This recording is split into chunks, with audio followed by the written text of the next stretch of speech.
katotohanan, ano yung nakabatay sa talagang, ano yung talagang totoo, no? Ibig sabihin, may batayan tayo, hindi tayo gumagawa ng chismis, hindi tayo nagmamarites. Ika nga kasi, maraming mga politiko sa atin ang gumagamit ng mga taktika, no? Na paulit-ulit na tinatawag na false information, fake news, na katagalan, habang paulit-ulit din itong binabanggit, nagiging totoo. Paano nangyayari yun? Kasi siguro hindi natin itatanong, no? Noong panahon ng Second World War, panahon ni Hitler, meron siya isang advisor, si Joseph Goebbels, na tinatawag. Ang prinsipyo ni Joseph Goebbels, wala siyang ginawa kundi magsabi ng propaganda ni Hitler, yung mga hindi totoo, mga fake news, araw-araw, linggo-linggo, hanggang paniwalaan ng mamamayan. So, ibig sabihin, hindi tayo dapat maniwala sa ganun. Kaya tayo bilang migrante, dapat matuto tayong magsuri, no? Ma-analisa kung ano yung nangyayari sa lipunan natin. At kagaya ng binanggit kanina, yung dahil sa darating Mayo, meron tayong tinatawag ng midterm election. At ako nga pala, no, papakilala nga pala ako ako yung na talaga bilang coordinator ng Makabayan Black South. Sa Makabayan North, si Ditz. So kami yung mag-ano na dito sa electoral. Oh, tsaka yung magkakampanya para sa darating na eleksyon, no? Papakilala natin, no? Kaya ngayon papakilala ko na sa inyo yung tinatawag na Makabayan Black, no? Yun yung grupo ng mga hindi trapo. Kasi tayo, kumbaga sawa-sawa na tayo sa mga trapo sa traditional politicians, di ba? Kumbaga, wala na tayong choice. Sila't sila rin yung nauupo, sila't sila rin yung nakikilala natin. Kumbaga, hindi yun ang tunay na demokrasya eh. Kasi pag sinabi mong demokrasya, meron kang paraan ng pagpipilian. Ngayon, kung ang pipiliin mo, si ganito, si ganyan, na dati na nakaupo 10-15 years ago, na membro ng political dynasty, hindi na democratic yun. Di ba? Kumbaga parang dito sa atin, pupunta ka ng bar, sasabihin mo, may tayong Tramilsino di Yeri, sasabihin sa inyo nung barista, may dispatch yun, yung Tramilsino di Yeri, di Altro Yeri. So wala ka na choice. Kumbaga yung lumang ibibigay sa'yo. Kaya panahon na ngayon, para ipakilala natin yung mga kandidato na miyembro ng taong bayan. Yun yung tinatawag na makabayan. At siguro ipakilala natin, no,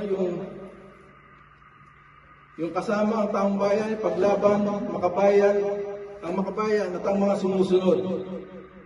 Ito yung nila, plataforma. Dagdag na sahod, 1,200 family living wage at national minimum wage. Ito yung sa atin ngayon, nasa Metro Manila, 600 plus, no? Na kung tutusin yung national living, yung family living wage, kalahati lang ng existing.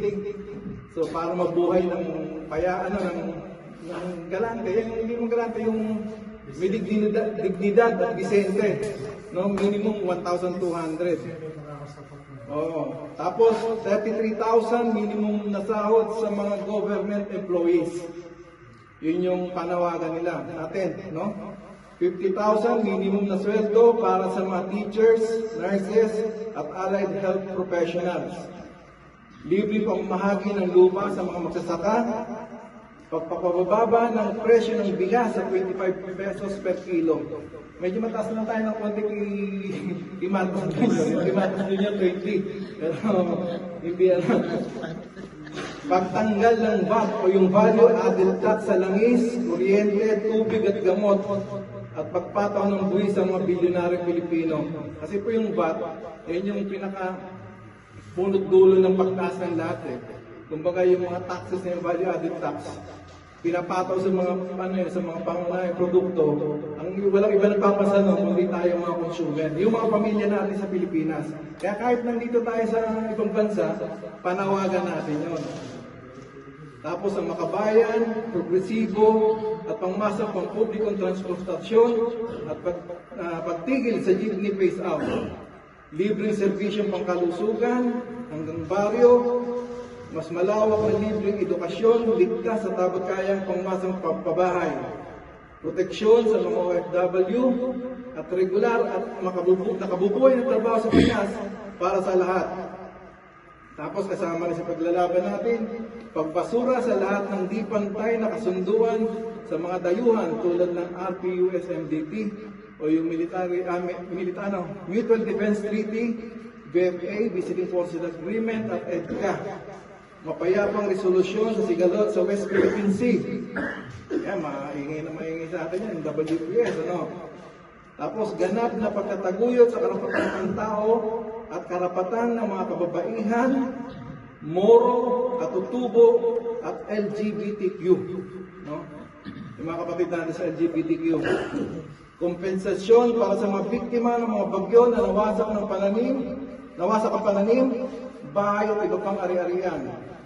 Pagtataguyod ng demokrasyang bayan, kapangyarihan ng mamamayan, at pagbabawal sa mga political dynasties, pamahalang tapat, makamasa at makabansa, at pagbubukas muli ng peace talks sa NDFP upang lutasin ang ugat ng digmaan sa Pilipinas. Panahon na, taong bayan naman ang ilagay sa Senado. Yun lang po, maraming salamat.